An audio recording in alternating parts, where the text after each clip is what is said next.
were fine. So I'm gonna quickly go through all of them and talk. Like I said, if you're in the chat box, you want to talk to me about some of these things. If you watch WWE, if you're a fan, or if you're just waiting for the next topic, just sit tight. Send me your questions in the box right next to me, and we'll talk about it. But right quick, I'm gonna talk about some what went down on Extreme Rules pay-per-view.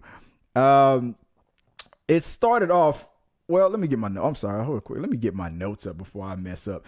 So the show kicked off with Carmella versus Liv Morgan. And spoiler alert, if you haven't watched it, look, none of the titles was exchanged.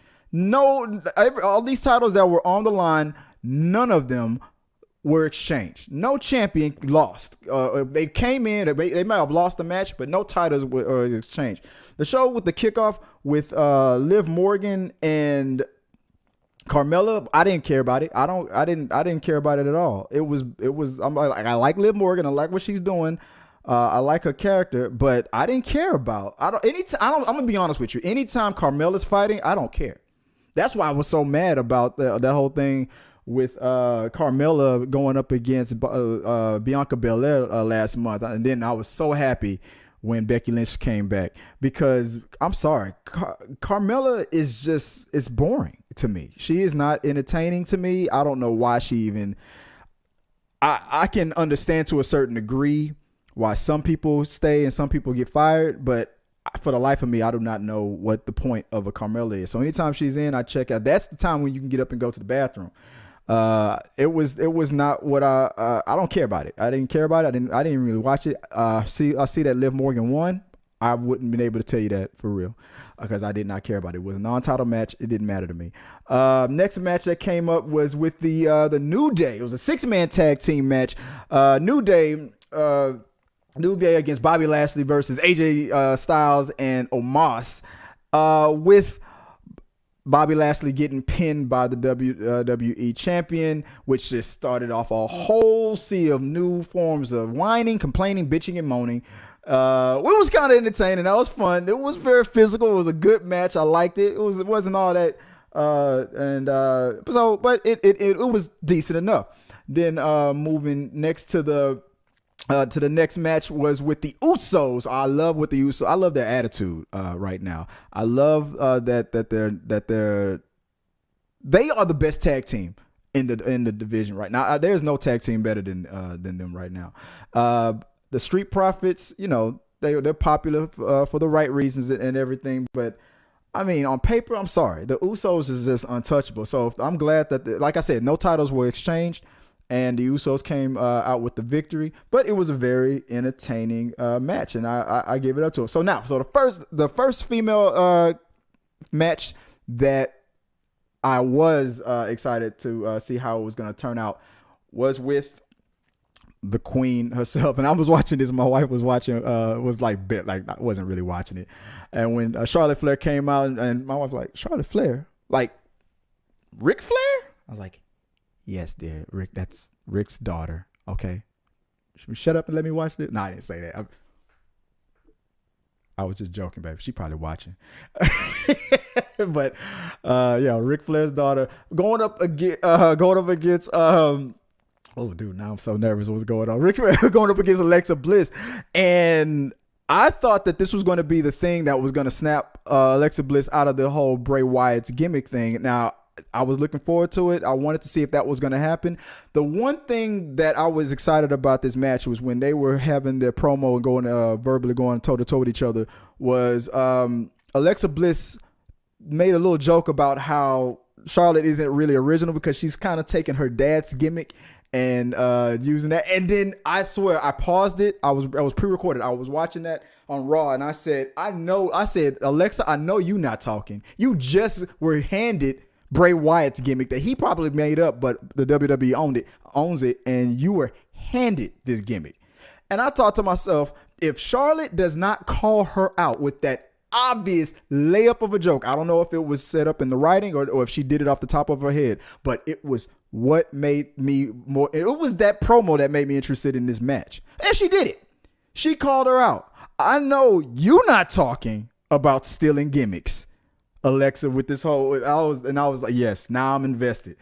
And it ended the way I knew it was going to. I'm sorry, Alexa, you bad. You a little tiny little fist of fury, but you ain't gonna beat no Charlotte Flair. Oh no, there's no way in the world. You gonna have, not without some backup, not without cheating, not without I don't know, a big distraction. I don't know, with the win over Charlotte Flair. It's got to be something crazy for that to be believable. But it was entertaining, so I enjoyed it. But it ended the way I thought it would, and I hope the rivalry continues because I'm enjoying that. Next match after that, Damien Priest, who is a wrestler who's probably a nice guy, he's probably okay dude. He just doesn't do it for me. I don't know much about him, and I don't care. Maybe if you're a solid fan of Damien Priest and you're like, no dude, don't this dude is legit. Tell me your comments below. What do you think about Damien Priest? I don't know. It doesn't do. I don't know. He doesn't do it for me. Going up against a guy who should have been left the company. I don't know why the Hardy Boys are always in different planes of existence. They can never be in the same spot at the same time. What the hell's going on? Going up against Jeff Hardy and Sheamus. It was a triple threat match for the U.S. title. Like I said, no titles were exchanged. So Damien Priest came in the champion. He left the champion. And I didn't even watch the match. I think I changed the channel when that was going on. Moving on to Becky Lynch versus Bianca Belair, and that match did not disappoint. That was one of the ones I was more excited about the females than I was about the dudes. That match did not disappoint. I was so happy with how that match went off. Because the way their last face-to-face went, it was a rip-off to the fans. We deserved more. We deserved a proper fight between these two, and we got it. But they found a way. They found a way to end it perfectly because the last the last pay-per-view ended with such a mystery. What the hell was Sasha Banks? Was she sick? I'm assuming that maybe she got sick, maybe she got COVID, something like, I don't know. But I'm assuming she got sick and she had to take some time off. Now she's back. And Sasha Banks interrupts the match, and it's setting up for a big triple threat. If Bianca Belair is going to take her title back to go through the man Becky Lynch and the legit boss Sasha Banks to get to earn it, it's obvious we're going to get into a triple threat. And I'm gonna be honest, I don't care which way it falls. I'm leaning more towards Bianca Belair because I feel like it's her time now, but at the same time, the two people that I thought were going to be the face of the company, Sasha Banks and Becky Lynch, hey, their time ain't over yet. It's currently their time as well. So that I was really excited about Sasha Banks' return. This match didn't disappoint, and I was happy the way it turned out. Now, last but not least, acknowledge him. Let me give you 5 seconds to acknowledge Roman Reigns. Thank you. Yeah, Roman Reigns going up against the Demon. Look, before the match went out, my friend Joe, who loves the Demon, Finn Balor. Now, we were like, look, Demon's never been defeated, blah, blah, blah. You know, that's why he stopped doing the Demon gimmick as much. And then he brought up, before the match was about to even start, he brought up the whole, it's like a phenomenon thing, like with the Undertaker being undefeated in WrestleMania. And the second he said that, and I didn't think about this when the match had started, but the second he said it, and I'm glad he said it right before the match started, because the second he said it, I was like, yes, but the last time a streak like that was broken was to the hands of a Paul Heyman guy, which we know that Roman Reigns is now. He is up. That's Paul Heyman right there, right above me, right there. He's the he represents Roman. He's a Paul. Now Roman Reigns is a Paul Heyman guy. The last time a Paul Heyman guy went up against a streak like that, it was broken. And it did, and the same thing happened this time. Now it ended in a questionable way. You know, like the ring broke. It looked like it was an accident. The way, Finn Balor was on the top of the ropes, about to jump off and defeat Roman Reigns, and then right before he could make his jump, it broke. Now, I thought that he was gonna fall before the rope broke because when he was wobbling too much. Finn Balor has a lot of good balance. I've never seen him go to the top ropes and wobble the way he did. And he wobbled.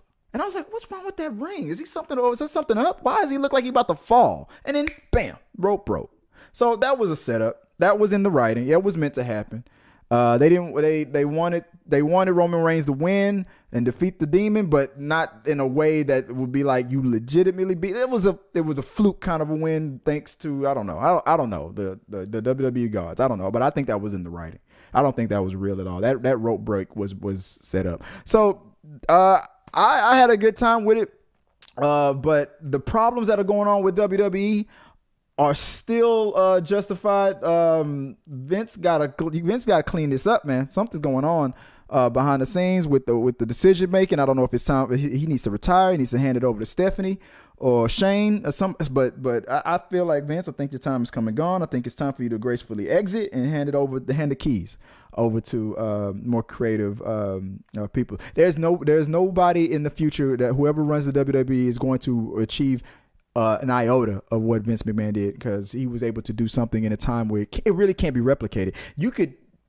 Another owner of the company could quadruple the profit margin of the company. It still won't compare to what Vince did during the highs and lows of struggles, the competing at WCW, the Monday Night Wars, overcoming all that, buying your competition, dominating in India and all over the world, creating the WWE universe and all that stuff for $9.99. All these things with from Hulk Hogan to John Cena to The Rock, Stone Cold Steve, it will never be duplicated. It'll be replicated, but it'll never be duplicated. So Vince, it's time to retire. That's just my opinion. That's my 2 cents. Whatever you think that's worth. So that being said, moving on to the other topics of the week. Okay, Andor. If you're a Star Wars fan, you know that I think what was it during that Disney Plus? What was that? The box below. And until next time, guys. Hey, peace. Our supporters help make all this content possible, so make sure you check out our Patreon page so you can help us bring you the content you want. Push the pedal to the freaking metal. I'm turned up just like heavy metal. Yo.